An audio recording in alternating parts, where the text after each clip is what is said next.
여러분 안녕하세요. 오늘은 지난 시간에 이어서 제왕에 대해서 준비해 보았습니다. 계속 말씀드리는데요. 12운성은 잘 적용하면 적중률이 높습니다. 그래서 반드시 공부해야 할 것 중에 하나라고 할 수 있는데 모두 암기하고 있어야만 사주 명식에 적용하기 쉽습니다. 만약에 아직도 암기가 되어 있지 않다면 이번 기회에 모두 마무리하시기 바랍니다. 12운성의 개념을 설명한 이 부분은 이미 앞에서도 다룬 내용인데요. 이 영상을 처음 보시는 분들의 이해를 돕기 위해서 같은 내용이지만 설명드리니까 참고하신 분들은 건너뛰고 다음 내용부터 들으셔도 괜찮습니다. 12운성은 포태법이라고도 하는데 천간이 생황사절하는 원리를 이루는 말로 천간이 지지를 만나서 어떤 상태에 놓이게 되는지 12단계로 나누어서 파악하는 이론입니다.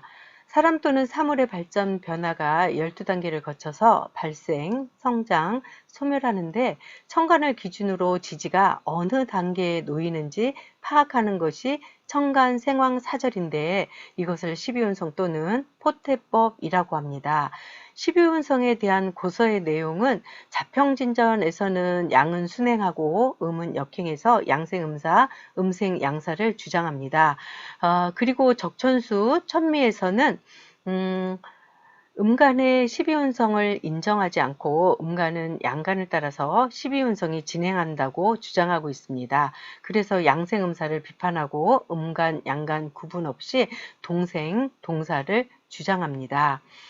이렇게 두 고서의 입장이 다른데요. 학자들 중에는 아예 12운성을 적용하지 않는 경우도 있지만 오늘 저는 자평진전의 양생음사, 음생양사의 법칙으로 살펴보겠습니다. 12운성은 일주의 왕세의 강약을 구분해서 사주를 파악하고 기륭, 화복과 수명까지도 내다볼 수 있는 기초가 되기도 합니다.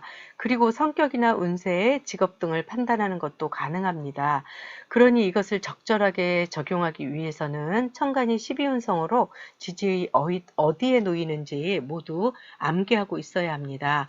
12운성의 12단계는 장생, 목욕, 관대, 걸록, 제왕, 쇠, 병사묘, 절태양 이런 순서로 되어 있는데요. 오늘은 걸록 다음에 오는 제왕에 대해서 살펴보도록 하겠습니다.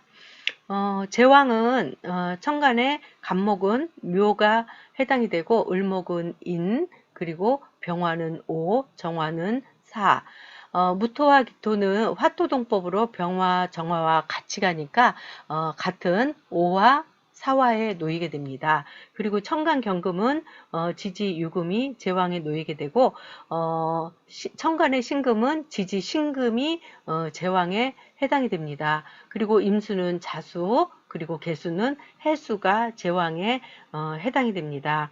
육식갑자에서는 제왕에 해당하는 것이 병호, 정사, 무호, 기사, 임자, 계해 이렇게 6개가 제왕에 놓입니다.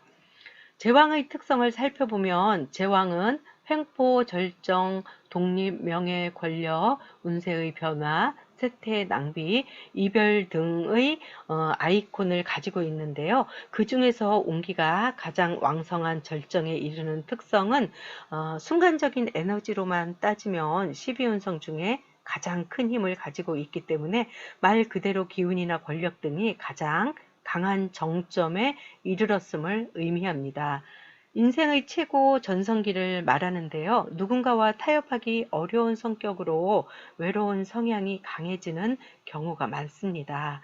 이 시기는 가장 큰 에너지를 발휘하게 되니까 올라가려는 힘이 강하기 때문에 명예와 재물 모두를 얻을 수 있는 시점이라고 할 수 있습니다. 사회생활을 통해서 산전수전 다 겪고 세상 물정에 통달해서 처세가 능소능대하다고 할 수 있고 자신이 최고라고 생각합니다.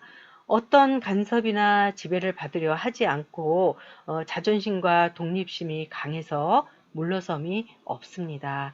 이런 강한 면 때문에 남을 업신여기는 기질이 있어서 대인관계가 좋은 편이 아닌데요. 이기적인 면도 있어서 자신에게 도움이 되는 사람만 사귀는 특성이 있기도 합니다.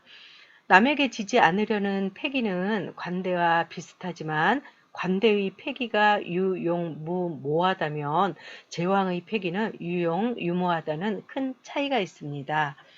그리고 제왕은 권력을 가진 사람을 의미하기 때문에 추진력이 강하고 본인의 주장이 확실하기 때문에 목표를 이루는 힘으로 작용합니다.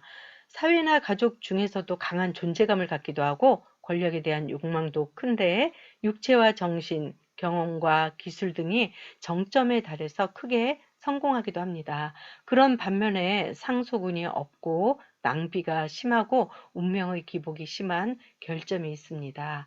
강한 기운은 누군가의 위에 군림하려는 성격으로 카리스마가 있고 관용을 베풀지만 명식이 좋지 않다면 아나무인이 될 확률이 높으니까 주의가 필요합니다.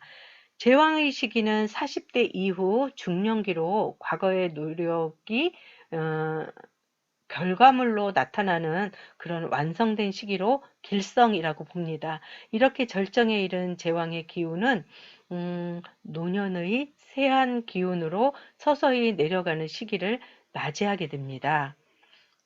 제왕이 연지에 놓이게 되면 조상이 국가의 공헌한 명문가의 출생으로 보기도 하고 월지에 놓이면 남의 부하가 되거나 남에게 굽히길 싫어합니다.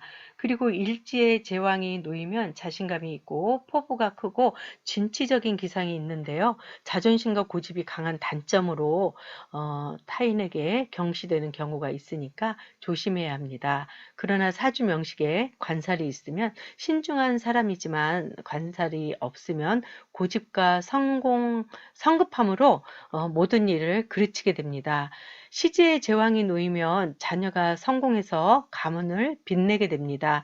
특히 여명의 경우 남편을 억누르려고 하기 때문에 부부 불화가 있고 쉽게 부부의 인연이 바뀌거나 부부간의 사이가 틀어져서 이혼하거나 결혼을 못하게 되기도 합니다.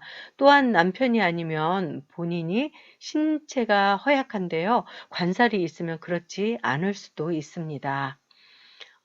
지금 이렇게 제왕에 대해서 정리해 보았는데요. 간목부터 개수까지 지지에 놓이는 12운생의 위치를 표로 만들어 놓았으니까 제왕에 해당하는 지지에 대해서 참고하시기 바랍니다. 여기 이렇게 보시면 간목부터 간목, 을목, 병화, 무토, 정화, 기토, 경금, 신금, 임수, 개수까지 이렇게 표로 12운성을 전부 표시해 놓았습니다.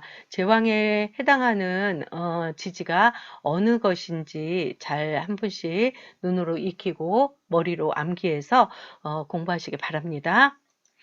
12운성은 연간 기준, 일간 기준으로도 보지만 월간이나 시간 기준으로도 살피고 각 주별로도 보니까 잘 살펴야 하고 반드시 사주 전체의 명식을 보고 충영 또는 공망이나 희신까지도 적용해야 합니다. 섣부르게 제왕의 특성 하나만으로 사주를 분석하는 오류를 범하지 말아야 합니다. 지금 이렇게 제가 정리한 내용들이 전부는 아니니까 여러분들께서 더 많은 자료를 찾아서 연구해 보시기 바랍니다. 오늘은 이것으로 마치겠습니다. 감사합니다.